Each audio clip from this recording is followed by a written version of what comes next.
I watched my husband cry on national television. Senator Clay Sterling stood at the podium in front of the United States Capitol building. He looked shattered. He gripped the wooden edges of the stand until his knuckles turned white. He told the reporters that his beloved wife Morgan had vanished without a trace. He begged the kidnappers to show mercy. He promised a reward of $5 million for my safe return. However, the tears were a performance. I was not kidnapped. I was not missing. I was currently sitting exactly 10 feet beneath his polished Italian leather shoes. I sat in the darkness of the reinforced panic room in the basement of our Georgetown estate. Clay believed that he was the only person with the biometric code to enter this steel bunker. He thought he had the ultimate control. Yet, he made a fatal mistake. He forgot that he married the lead architect of the entire security system. My phone screen lit up with a silent notification. It was an alert from my American Express black card. The notification stated that Morgan Sterling had just purchased a vintage Chanel handbag at a boutique on the Champs-Élysées in Paris. The cost was $12,000. I smiled in the dark. Clay wiped a tear from his cheek on the screen above me. He told the cameras that he would not rest until I was found. He played the role of the grieving husband perfectly, but his phone buzzed in his pocket on live television. I saw his eyes widen. I knew exactly what message he had just received. His private investigator had just informed him that his missing wife was spotted sipping champagne in France. This was the beginning of my masterpiece. Clay Sterling intended to kill me tonight. I knew this because I found the syringe of potassium chloride hidden in his golf bag yesterday morning. He planned to stage a heart attack. He needed me dead, because I had found the ledger. I had discovered that the golden boy of the Republican Party was laundering cartel money through his charity foundation. He thought he was hunting a helpless woman. He did not realize that he was hunting a hologram. I typed a command into my server. On the monitors, a live security feed from a cafe in Paris appeared. A woman who looked exactly like me was laughing with a waiter. She wore my coat. She wore my sunglasses. She even had the small scar on her left chin. The world saw Morgan Sterling enjoying a croissant in Europe. Clay saw his alibi crumbling. But I was still here. I was trapped in the belly of the beast. I checked the oxygen levels on the bunker display. I had 72 hours of air remaining. I had 3 days to destroy a United States senator without ever stepping into the sunlight. I had 3 days to make him confess to a murder that hadn't even happened yet. The hunt had officially begun. But Clay was not the hunter. He was the prey.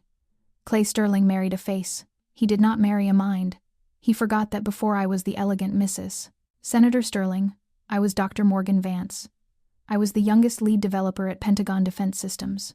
My specialty was not charity galas or flower arranging. My specialty was synthetic media generation and cybersecurity. I wrote the code that could make a dead president declare war on a live broadcast. Clay loved my intelligence when it helped his campaign strategy. However, he hated my intelligence when it started asking questions. The bruising started 3 years ago. It began with a grip on my wrist that was too tight during a dinner party. It escalated to a shove against the granite island in the kitchen when his poll numbers dropped. He always apologized with diamond earrings. The velvet jewelry box on my vanity was worth $2 million. It was a graveyard of apologies. I learned to cover the marks with expensive concealer. I learned to smile for the cameras while my ribs ached. But I never stopped watching. I never stopped recording. The turning point arrived last Tuesday. Clay made a careless mistake. He left his encrypted tablet unlocked for exactly 40 seconds while he screamed at the housekeeper in the hallway. I did not hesitate. I plugged my drive into the port and cloned the data. I expected to find messages to a mistress. I found something much worse. I found the Cayman Island accounts. The Sterling Hope Foundation was not building schools in South America. It was washing money for the Sinaloa cartel. Millions of dollars flowed through shell companies directly into Clay's campaign war chest. He was not just a corrupt politician. He was a high-level asset for organized crime. He knew that I saw the data. When he returned to the room, he saw the tablet screen flash. He did not yell. He did not hit me. He simply smiled. It was a cold, dead smile that terrified me more than his fists ever could. He became unusually polite. He suggested a romantic private dinner at home for Friday night. He insisted on cooking the meal himself. That was when I knew my time had run out. I searched his home office while he was at the Capitol. I found the receipt in the inside pocket of his charcoal suit. It was a handwritten note from his fixer. The note detailed the acquisition of a lethal dose of potassium chloride. This chemical mimics a massive cardiac arrest. It leaves no trace in a standard autopsy if the coroner is not looking for it. He planned to stop my heart over a glass of vintage Pinot Noir. Panic threatened to overwhelm me, but I forced my breathing to slow down. I did not pack a bag. I did not run to the police. The chief of police was Clay's golf partner. Instead, I went to the server room in the basement. I spent 48 hours feeding my voice, my mannerisms, and 5,000 hours of video footage into my private neural network. I named the program Project Ghost. While Clay was planning my funeral, I was birthing my digital twin. I programmed the AI to generate a living, breathing version of Morgan Sterling that could travel the world without ever leaving the cloud. I hacked the French border control database to insert a fake entry record. I compromised the security cameras of a boutique in Paris. I created a digital phantom. Tonight, Clay came home early. He opened a bottle of wine. He poured 2 glasses. I waited until he went to the cellar to retrieve a decanter. Then I slipped into the panic room and engaged the magnetic locks. The steel door sealed with a heavy thud.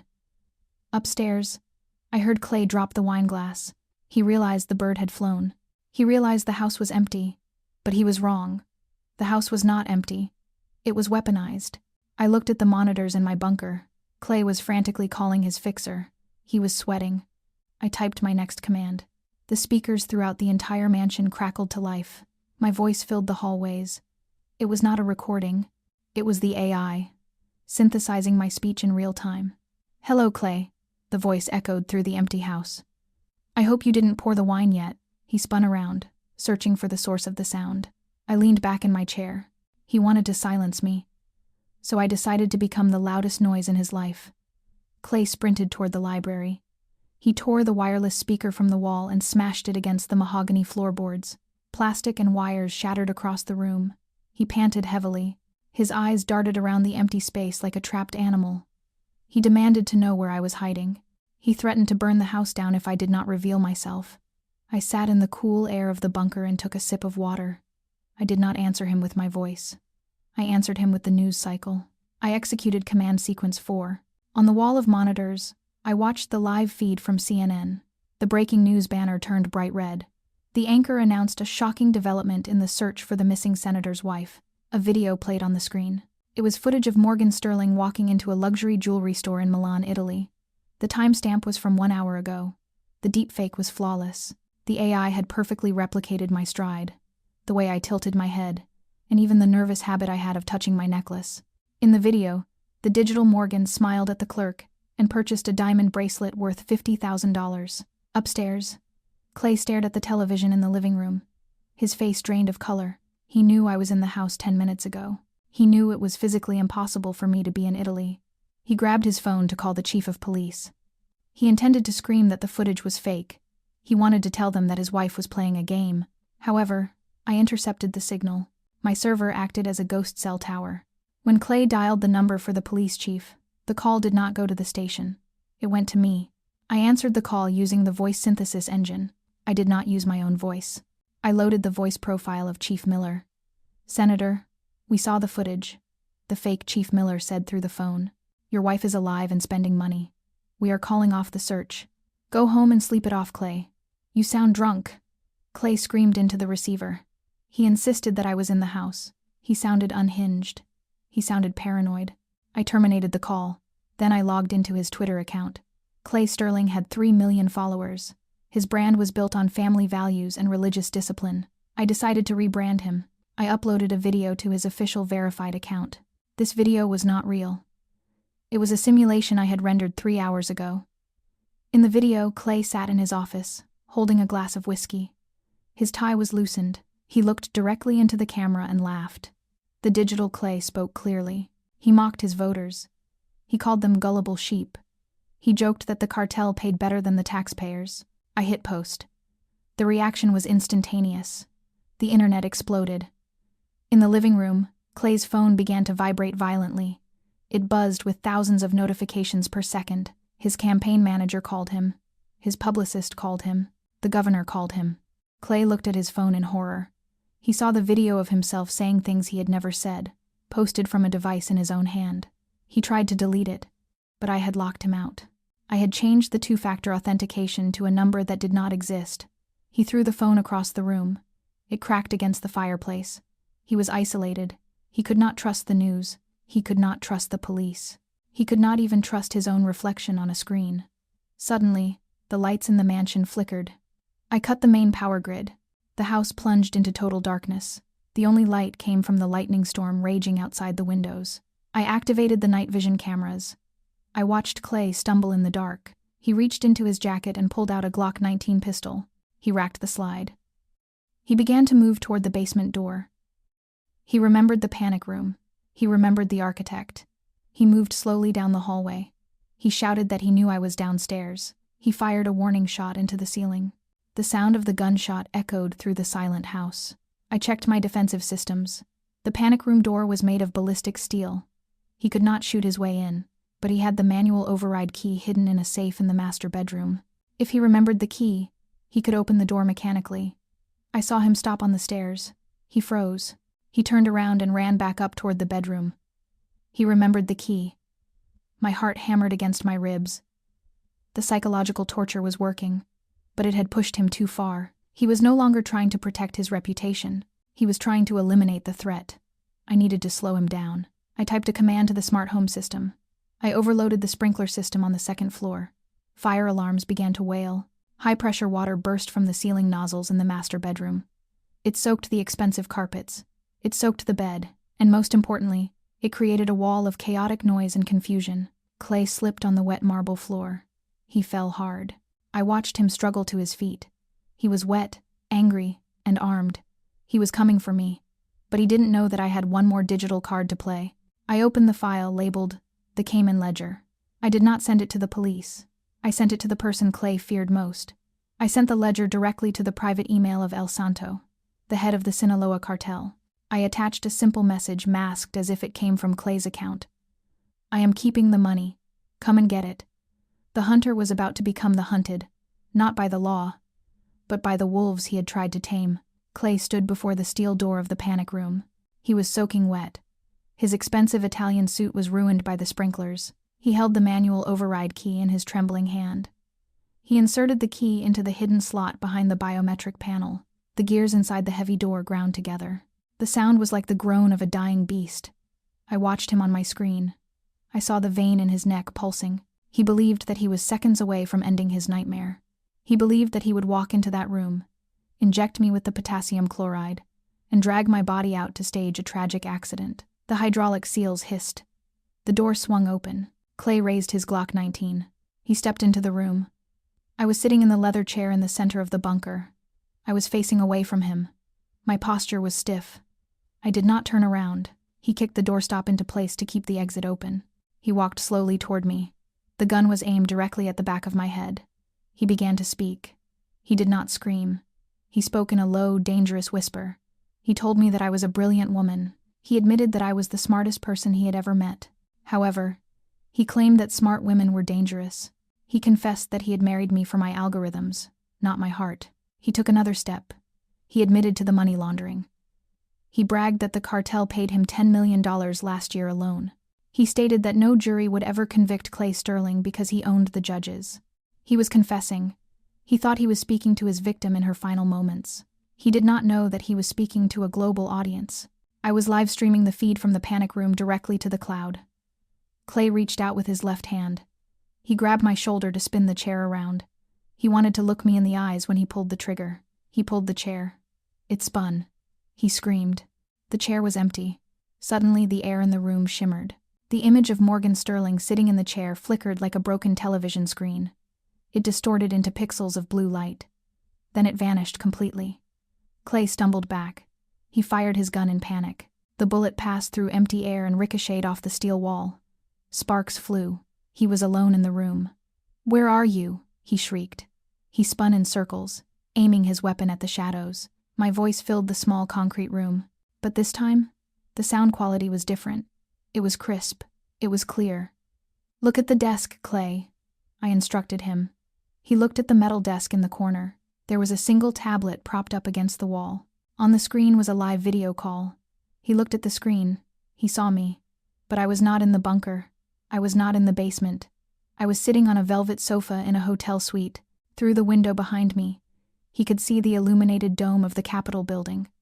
I was at the Four Seasons Hotel, 3 miles away. Clay dropped his gun. His mouth fell open. I took a sip of champagne on the screen. I revealed the truth to him. I explained that I had never been in the panic room. I left the house 2 days ago, immediately after I found the poison in his golf bag. The woman he had been hunting was a projection. I had installed a military-grade holographic projector in the bunker 3 months ago as a security test. I utilized the smart home speakers to simulate my movement. I used the heat lamps to trick the thermal sensors. I had spent the last 48 hours ordering room service and watching him destroy his own life from the comfort of a 5-star suite. Clay stared at the tablet. He looked broken. He tried to run. He turned toward the open door. However, I was faster. I typed a single command on my laptop. The heavy steel door of the panic room slammed shut. Clay threw himself against it. He pounded on the metal with his fists. He screamed for me to open it. He begged. He cried. "You are safe now, Clay," I told him through the intercom. "That room is designed to withstand a nuclear blast. No one can get in." I paused for effect. "And more importantly," I whispered, "the cartel cannot get in." Clay froze. He remembered the email I had sent to El Santo. He remembered the text messages. I switched the tablet view. I showed him the external security camera feed of our driveway. 3 black SUVs with tinted windows had just smashed through the front gates of the estate. 6 men carrying assault rifles were sprinting toward the front door. They were not police. They were the cleaners. Clay slumped against the steel wall of his self-made prison. He was trapped in the safest room in America, while the wolves tore his house apart upstairs, looking for the money he didn't have. I ended the video call. I closed my laptop. The performance was over. I watched the destruction on my laptop screen. The men in black tactical gear tore through the library. They overturned the antique oak desk. They slashed the expensive oil paintings looking for a wall safe. They were desperate. They were looking for the ledger. They were looking for the cash. They found nothing. The leader of the cartel unit approached the panic room door. He placed a shaped charge of C4 explosive on the hinges. However, he stopped. He pressed his hand to his earpiece. The sound of sirens pierced the night air. The Washington, D.C. police force was descending on the estate. I had tipped them off exactly 10 minutes ago using a burner phone. I reported a violent home invasion in progress at the senator's residence. The cartel soldiers did not fight. They were professionals. They knew that a firefight with federal law enforcement would bring too much heat.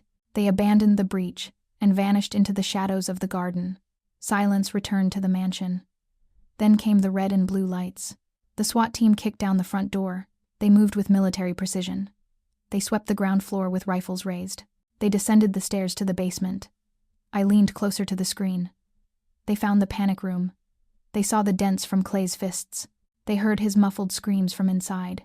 It took the tactical unit 20 minutes to drill through the locking mechanism. The door swung open. Clay stumbled out. He looked pathetic. He was drenched in water. His eyes were wild. He rushed toward the officers with his hands raised. He started to babble frantically. He claimed that intruders had broken in. He claimed that his wife was insane. He demanded to speak to Chief Miller immediately. Chief Miller stepped forward from the group of officers. He did not offer Clay a towel. He did not offer him a handshake. He pulled out a pair of steel handcuffs. Clay froze. He asked what was happening. He tried to pull rank. He shouted that he was a United States Senator and he would have their badges. Chief Miller ignored the threats. He spun Clay around and slammed him against the concrete wall. The sound of the cuffs locking into place echoed through the basement. The chief held up his phone. He turned the screen toward Clay. It was playing the recording of the last 10 minutes. It played the moment Clay confessed to the money laundering. It played the moment he admitted to taking $10 million from the cartel. It played the moment he tried to shoot an unarmed woman in the back. "You are trending, Senator," the chief informed him, cold and dry. 3 million people just watched you confess to federal crimes on a live stream. Clay stared at the screen. His knees gave way. The officers had to drag him up the stairs like a sack of wet laundry. I switched the feed to the news channel. Helicopters were circling my home. The headline on CNN had changed. It no longer read "Missing Wife." It read "Senator Arrested. Cartel Ties Exposed." I picked up the room service menu. I ordered a lobster bisque and a bottle of vintage Dom Perignon. My phone buzzed. It was a text from an unknown number. I knew it was from the cartel. It contained only one word: debt. They were not angry at me. They were angry at the man who lost their money. Clay would be safer in prison than he would be on the streets. But prison is a small world, and the Sinaloa cartel had a long reach. I deleted the message. I had destroyed his reputation. I had destroyed his freedom. But I was not finished. I had one final loose end to tie up. I opened the banking app on my tablet. I checked the offshore accounts one last time. Clay thought the money was gone. He thought the cartel had taken it back. He was wrong. I had intercepted the transfer codes 3 weeks ago. I had routed the funds through a series of shell companies in Singapore and Dubai. The $10 million was not in Mexico. It was sitting in a diversified portfolio of cryptocurrency and blind trusts under the name Phoenix Ventures. I was the Phoenix. And I was just getting started. The sun rose over Washington, D.C. It painted the Potomac River in shades of gold and crimson. I stood on the balcony of the hotel suite and watched the city wake up. The news cycle was still churning. Every channel was discussing the fall of Senator Clay Sterling. They called it a tragedy. They called it a scandal. I called it a correction. I packed my single bag. It contained my laptop, my encrypted drives, and a passport under the name Elena Vance. Morgan Sterling was officially dead. Not physically, but socially. She was the victim who would retreat into privacy to heal from her trauma. The public would pity her. They would eventually forget her. However, Elena Vance was just beginning. I took the elevator down to the lobby. The concierge smiled at me. He did not recognize the woman in the oversized sunglasses and the silk scarf.